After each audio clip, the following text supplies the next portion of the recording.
Hassan ಕೆಐಡಿಬಿಲು site ಕೊಟ್ಟಿಲ್ಲ, ರೈತರಿಗೆ ಕೊಟ್ಟಿಲ್ಲ ಅಂತ ಹಾಸನ ಹಾಸನಕ್ಕೆ ಹೋದಲ್ಲ ಬ್ರದರ್. ಮೊನ್ನೆ ಅದು ಯಾವ್ದೋ ಹೇಮಾವತಿ ಕೆನಾಲ್ದು, ಅದು ಯಾವ್ದೋ ಕೇರ್ಪೇಟೆನಲ್ಲಿ ದುಡ್ಡು ಕೊಟ್ಟಿಲ್ಲ ಅಂತ ಹೇಳಿ ಇದೆಲ್ಲ ಇದು ನಿಮ್ಮ ನೀರಾವರಿ ಇಲಾಖೆ ಟೇಬಲ್ ಕುರ್ಚಿ ಎಲ್ಲ ಎತ್ಕೊಂಡು ಹೋಗಿದ್ದು ನೀವೇ ತೋರಿಸ್ತಾ ಇದ್ದೀರಿ ಈಗ ಒಂದು ವಾರದಿಂದ. ಹಾಸನದಲ್ಲಿ ಅಲ್ಲಿ ಯಾವ ಒಂದು ಟೌನ್ ಇದು IITಗೆ ಅಂತೇಳಿ ಜಾಗ ಅಕ್ವೈರ್ ಮಾಡಿದ್ರು. ಅವತ್ತು ಇದ್ದಂತ ರೇಟು 2 ಲಕ್ಷವೋ 3 ಲಕ್ಷ ರೂಪಾಯಿ ಇತ್ತು ಅಲ್ಲಿ ಇದ್ದಂತ ಬೆಲೆ, ಅವತ್ತಿನ ಭೂಮಿ ಬೆಲೆ. ಆ ಸಂದರ್ಭದಲ್ಲಿ 25 ಲಕ್ಷ ರೂಪಾಯಿಗಳನ್ನ ಕೊಟ್ಟಿದ್ದೇವೆ. 2 ಲಕ್ಷ 3 ಲಕ್ಷ ಇದ್ದಂತ ಸೈಟ್ ವ್ಯಾಲ್ಯೂಗೆ. ಅಲ್ಲಿ ಬೆಂಗಳೂರಿನಿಂದ ಹಲವಾರು ಜನ ಬಡಾವಣೆ ನಿರ್ಮಾಣ ಮಾಡಕ್ಕೆ ಅಂತ ಹೋಗಿದ್ರು. ಅಲ್ಲಾಗಲೇನೆ ಅಲ್ಲಿ ಒಂದು IIT ಒಂದು ಮಕ್ಕಳಿಗೆ ವಿದ್ಯೆ ಕಲಿಸ್ತಕ್ಕಂಥ ದೃಷ್ಟಿಯಿಂದ IITಗೆ ಅಂತೇಳಿ ಅಕ್ವಿಸಿಷನ್ ಮಾಡಿದ್ರು. ಇನ್ನು ಡೈಲಿಯಿಂದ IITಗೆ ಆಗಿಂದ ಕೊಡ್ತೀವಿ ಅಂತ ಹೇಳಿದ್ರು. ನಾನೇ ಮುಖ್ಯಮಂತ್ರಿ ಇದ್ದಾಗ ಇವರು ನಮ್ಮ HRD ಮಿನಿಸ್ಟ್ರು ಹರಣ್ ಸಿಂಗ್ ಯಾರೋ ನಮ್ಮ ಹೆಸರೇನಪ್ಪ ಅದಿರ್ಲಿ ಅವರು ಕೊಡ್ಲಿಕ್ಕೆ ಒಪ್ಕೊಂಡಿದ್ರು, ಕೊಡ್ಲಿಲ್ಲ. ಆಮೇಲೆ ಬೇರೆ ಬೇರೆ ಏನೋ ನಡೀತು, ಅದು ಇರಲಿ. ಅಲ್ಲಿ ಏನಿದೆ, ಯಾರು ರೈತರಿಗೆ ದುಡ್ಡು ಬಂದಿಲ್ಲ, ದುಡ್ಡು ಕೊಡೋದಕ್ಕೆ ನಮ್ದೇನು ಅಬ್ಜೆಕ್ಷನ್ ಇಲ್ಲ. ದುಡ್ಡು ಕೊಡದೇ ಇರತಕ್ಕಂಥ ಕೆಲವರು ಕೋರ್ಟ್ಗೆ ಹೋಗಿದ್ರು, ಅದು ಕೆಲವು ಸಮಸ್ಯೆಗಳಾಗಿರ್ಬೋದು. ಸರಿಪಡಿಸ್ಕೊಟ್ರೆ ಅಭಿನಂದಿಸೋಣ, ಅದೇನು ತೊಂದರೆ ಇಲ್ಲ, ರಾಜಕೀಯ ಏನಿಲ್ಲ. DK ಶಿವಕುಮಾರ್ ಇನ್ನೊಂದು ಮಾತಾಡಿದ್ದಾರೆ, ಕುಮಾರಸ್ವಾಮಿ ಅವರು ಜಿಲ್ಲೆ ಬಿಟ್ಟಾಗಿದೆ. ಯಾರೇ ಏನು ಅವ್ರ ಪರ್ಮಿಷನ್ ತಗೊಂಡು ಜಿಲ್ಲೆ ಬಿಟ್ಟು ಹೋಗ್ಬೇಕಾ? ನಮಗೂ 80,000 ಓಟ್ ಹಾಕವ್ರಲ್ಲಿ. ರಾಮನಗರದಲ್ಲಿ 80,000 ಹಾಕವ್ರೆ, ಮಾಗಡಿಲಿ 80,000 ಓಟ್ ಹಾಕವ್ರೆ. ಎಲ್ಲಿಂದ ಮೊನ್ನೆ ಈಗ ಆಗಿದ್ರೆ ಮೊನ್ನೆ ಪಾರ್ಲಿಮೆಂಟ್ ಚುನಾವಣೆ ಆಯ್ತು, ಅವ್ರ ತಮ್ಮನ ಮನೆಗೆ ಕಳಿಸೋದ್ರಲ್ಲ. ಹಂಗಿರ ಕನಕಪುರ ಬಿಟ್ಟೋಯ್ತವ್ರ. ಕನಕಪುರದಲ್ಲೇ ಎಲ್ಲ ಹಾಕೊಂಡು ಗುಡ್ಡೆ ಹಾಕೊಂಡು ಕೂತಿಲ್ವಾ, ಏನೇನ್ ಮಾಡ್ಬೇಕು ಅಂತ ಹೇಳಿ. ಇದೆಲ್ಲ ಚರ್ಚೆ ಇವತ್ತು ಚಕ್ರ ತಿರುಗ್ತಾ ಇರ್ತದೆ.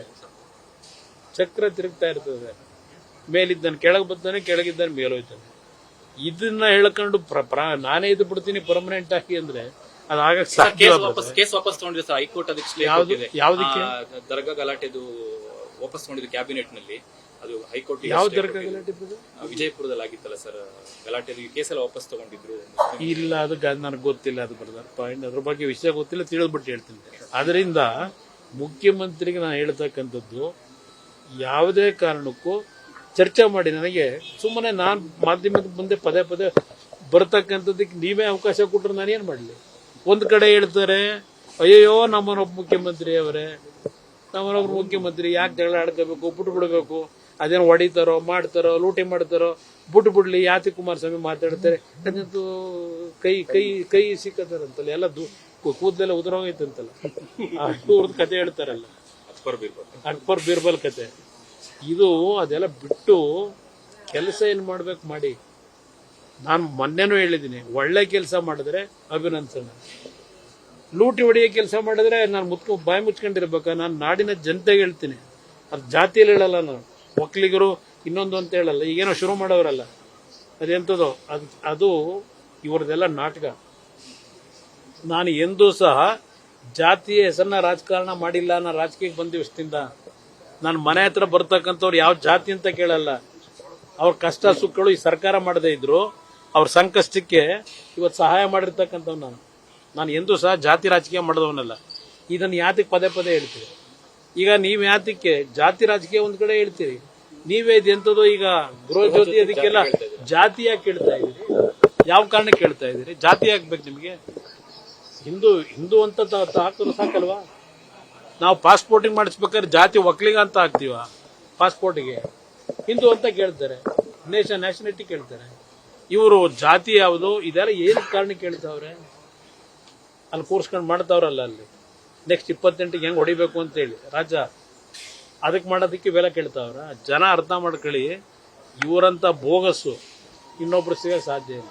ಈಗ ಅದೆಂತದ ಮತ್ತೆ KSRTCದು ಬೆಲೆ ಜಾಸ್ತಿ ಮಾಡ್ತಾರೆ, ಟಿಕೆಟ್ ಬೆಲೆ ಈಗೆಲ್ಲ ಇಳಿತದಲ್ಲ ಇನ್ನೊಂದು ವಾರ. ಈಗಾಗಲೇ ಎಲ್ಲ LPG ದರ ಇಳಿಸಿದ್ರು, ಈಗ ಪೆಟ್ರೋಲ್ದು ದರ ಇಳಿತದೆ.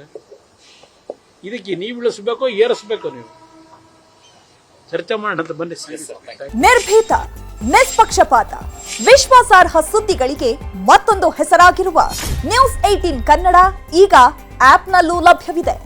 ದಯವಿಟ್ಟು ಇಲ್ಲಿರುವ QR ಕೋಡ್ ಸ್ಕ್ಯಾನ್ ಮಾಡಿಕೊಂಡು ಆಪ್ ಡೌನ್ಲೋಡ್ ಮಾಡೋದಕ್ಕೆ ಮರಿಬೇಡಿ.